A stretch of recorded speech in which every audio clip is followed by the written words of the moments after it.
భైరవదీపం నేను చేయటం ఏంటి? అది పాయింట్. ఆ రోజుల్లో ఎంతోమంది గొప్ప మ్యూజిక్ డైరెక్టర్స్ ఉన్నారు కదా. అవును, ఇళయరాజా లాంటి వాళ్ళు హేమహేమిలు ఉన్నారు. భగవంతుడు పిలిచి అవకాశం ఇచ్చాడు మీకు. ఇచ్చాడంటే నాకు ఆయనకి ఏదో లింక్ పెట్టాడు. ఆయన పెట్టాడు. పెట్టినందుకు నేను ఎంతవరకు చేయగలను, భగవంతుడు నాకు ఎంతవరకు ఇచ్చాడు చేశాను. ఈవెన్ కృష్ణార్జున విజయం కూడా మంచి మ్యూజికల్ అవును ఆల్బమే. అలాగే మాతో పెట్టుకోక అంతే. సినిమా హిట్ ఫ్లాప్ అనేది అది మన చేతుల్లో. దీనికి ఒక ఎగ్జాంపుల్ ఏంటంటే, ఒక పురోహితుడు మంచి ముహూర్తాలు చూసి పెళ్లి చేస్తారు. అవును. కొంతమంది 40 ఏళ్ళు 50 ఏళ్ళ కాపురాలు చేస్తారు. అవును. కొంతమంది 2 ఏళ్ళకి విడిపోతున్నారు. అది ఆయన 2 ఏళ్ళు అంటే ఎక్కువ చెప్తున్నారు. నెల రోజులు కూడా విడిపోయి ఉండాలి. అది పురోహితుడు తప్పు కాదు కదా. అదే అది లలాత ఫలితం. సో ఇది కూడా అంతే. అందుకని దానికి మనమే ఇది అవడం లేదు. అంటే ఇక్కడ మీరు డిఫరెంట్ మాట అన్నారు. అంటే దీన్ని రాసి ఉంటుంది అన్నారు, కానీ పురోహితుడు మరి మంచి తెలుసుకోవాలి కదండి. పౌరోహిత్యం అంటే అదే కదా. పౌరోహిత్యం అంటే తెలుసుకున్నా కూడా దీన్ని ఎవడు మార్చలేడంట అని నిదర్శనం అదే. ఓకే కదా, అంతేగా. భగవంతుడు రాసిన దాన్ని ఎవరు మార్చగలరు? మార్చలేరు. సో అలాగే హిట్ ఫ్లాప్ అనేది మన చేతుల్లో లేదు. అవును. కానీ స్నేహం మన చేతుల్లో ఉంది.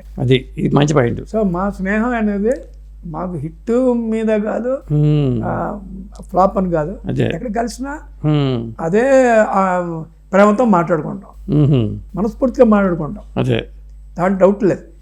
ఆ మధ్య కూడా హోటల్లో, మన ఇంటి దగ్గర హోటల్ తాజ్మహల్ హోటల్ ఏమన్నా వైపు వెళ్తే నన్ను చూసి వసుంధర గారు లేచి నమస్కారం అమ్మా లేవకూడదు, కూర్చోండి ఏంటి అంటే అది కావాలని కాదు కదా. ఇక్కడ సహధర్మచారిని కూడా అలాంటి వ్యక్తే వచ్చింది బాలయ్య బాబుకి. అవును, అంతే కదా. పిల్లలు అంతేగా. పిల్లలు అవును, వాళ్ళు రామారావు గారి పెంపకం.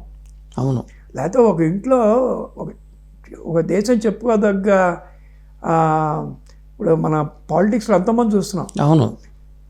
మరి ఇంతమందిలో ఒక ఫ్యామిలీ నుంచి ఇంతమంది వచ్చి అంత అభిమానం సంపాదించడం అనేది ఇట్స్ నాట్ సో ఈజీ. ఇప్పుడు ఇలాంటి వ్యక్తుల్ని బయట వ్యక్తులు కొందరు విమర్శిస్తున్నప్పుడు మీకు ఏమనిపిస్తూ ఉంటుంది?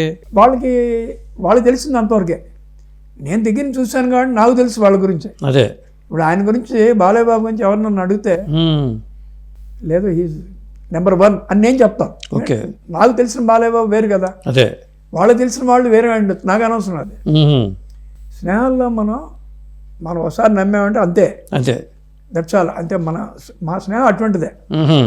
ఇది మాకు చిరకాలం ఉండే స్నేహం ఇది. ఓకే. అంతేగాని బాలయ్య బాబు 4 సినిమాలు ఇవ్వలేదని చెప్పి నేను కోపం పెట్టుకోకూడదు. అదే, అసలు అది ఎప్పుడు ఉండదు మాకు.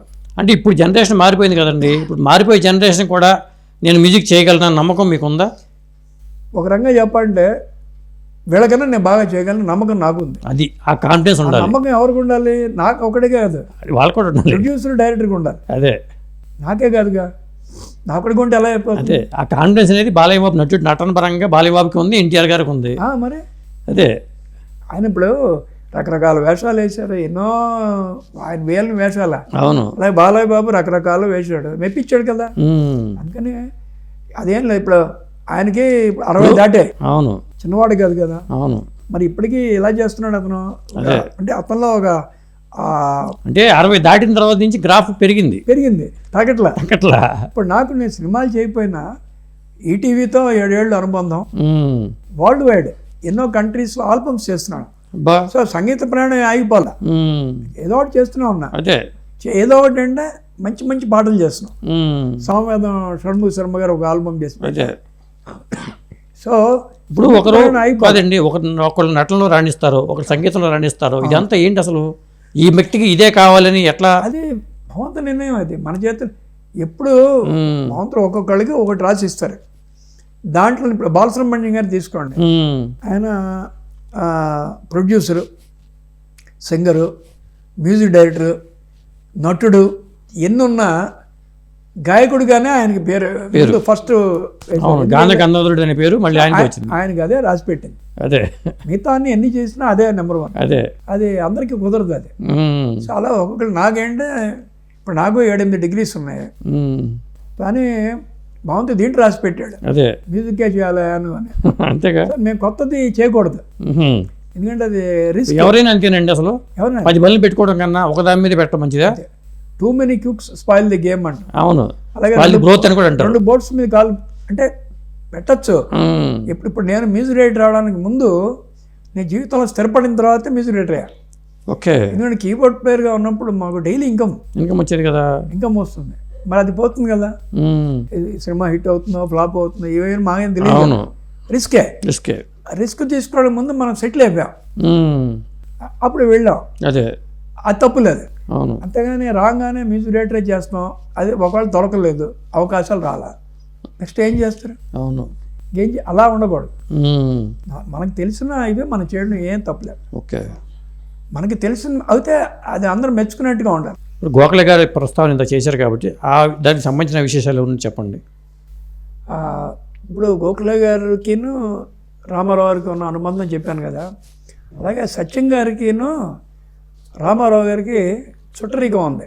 ఎట్లా చుట్టరికం అంటే ఏంటంటే మా బాబాయ్ చుట్ట తాగుతారు. అవును. ఈయన మా బ్రాహ్మణ గుడుల పక్కన పొన్నూరు అటువైపు చేపురారు. అవును. అక్కడి పొగ తెప్పించేవాడు ఆయన. తెప్పించి ఈయన ఇంట్లో చక్కగా దాన్ని పక్కగా చుట్టాలన్నీ కట్టి సైకిల్ మీద, ఈయన ఎప్పుడు సైకిలే. ఓకే. తిన్నగా అన్నగారింటికి వెళ్ళేవాడు. వెళ్ళి మాధవ పెద్ద గారు వచ్చారు, మంచి కాఫీ ఇవ్వండి అనేవాడు ఆయన. కాఫీ తాగానికి అన్నగారు అని చెప్పి చుట్టలు ఇచ్చేవాడు ఆయన. సో అలా చుట్టరికం అనమాట. చుట్టరికం ఇచ్చి అప్పుడంతా ఇంటికి వెళ్ళి పేమెంట్స్ తీసుకోవడం, పద్యాలు కాల్చేవాళ్ళు ఇంటి రామారావు గారు. వాయిస్ కోసమనే, వాయిస్ కోసం చుట్ట కాలిస్తే మంచిదండి. బాలయ్య బాబుడు కాలుస్తాడు. నిజమా? అవును. అరే ఆయనలాగానే తెల్లవారుసామున లేస్తాడు ఈయన కూడా. అవును. ఆయన 3:30 లేచి ఆసనాలు అవన్నీ వేసి ఈయన కూడా భోజన ప్రియుడు కదా. అవును. బాలయ్య బాబుడు అంతే. ఓకే.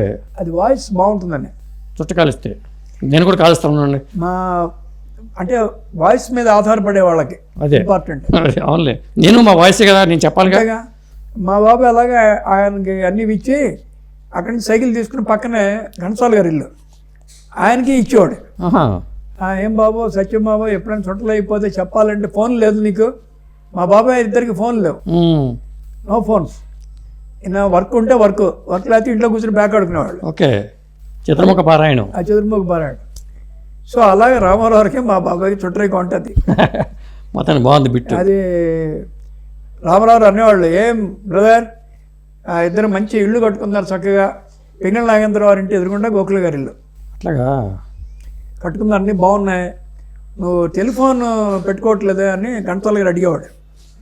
ఎందుకు సార్, అన్నగారికి, నాగేశ్వరరావు గారికి, కాంతారావు గారికి అందరికీ మీరే పాడతారు, నేనేదో కామెడీ రమణారెడ్డి రంగి రాక్షసుల పాటలు పద్యాలు ఉంటే రంగడు అంటే ఈశ్వరంగారు గారు పాడతాను, అదే దీనికి ఒక టెలిఫోన్ కావాలని ఎవడైనా డౌట్ ఎత్తు ఉండేవాళ్ళు. బాబాయ్ లైఫ్ టైం సైకిలే. సత్యం గారు సైకిలే. రామారావు గారు కూడా సైకిలే ఒకప్పుడు. మేము ఇంకా చూడలే.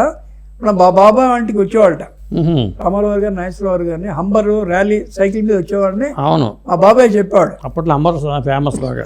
అంటే అప్పట్లో అది ర్యాలీ సైకిల్ మీద వచ్చినట్టే కదా. అంతే. సో అది చుట్టరికం. అదే. అలాగే అన్నతమ్ముడు అనుకుంటాను సినిమా పేరు, రగులుతుంది అని ఒక పాట. ఓకే. అది రాజసులోచన ఎన్టీఆర్ చేశారు. దాంట్లో మా సత్యం గారు పాడారు. అట్లాగా. అలాగే ఇంకో 2-3 సినిమాలకి పాడారు. మన ఉమ్మడి కుటుంబం ఇటువంటి కొన్ని సినిమాలకి పాడారు. ఉమ్మడి కుటుంబం ఏ పాట అండి అది? పాట పద్యమా నాకు అంత బాగా గుర్తులేదు, బట్ పాడారు. సతీ సావిత్రి కొన్ని పాడారు. మా రామారావు గారికి అంటే వీళ్ళిద్దరు బ్రదర్స్, అక్కడి నుంచి అలా ఉందని పాత వాళ్ళు అని చెప్పి అభిమానం. సో దానివల్లనే మా అన్నయ్య ఎంటర్ అవటం రామారావు గారికి సన్నిహితంగా అంటానికి కారణం మా బాబాయ్లే కదా. అంతే కదా, ఒకళ్ళ నుంచి ఒకళ్ళే కదా లింకు. ఆయన లేకపోతే మీరు లేరు. సో మా బాబాయ్లు పెద్ద ఆయన క్లోజ్గా ఉండేవాళ్ళు. అదే నెక్స్ట్ తరంలో మా అన్నయ్య నేను బాలయ్య బాబుతో క్లోజ్గా ఉన్నారు. అట్లా లింక్ ఏర్పడింది. లింక్ అది.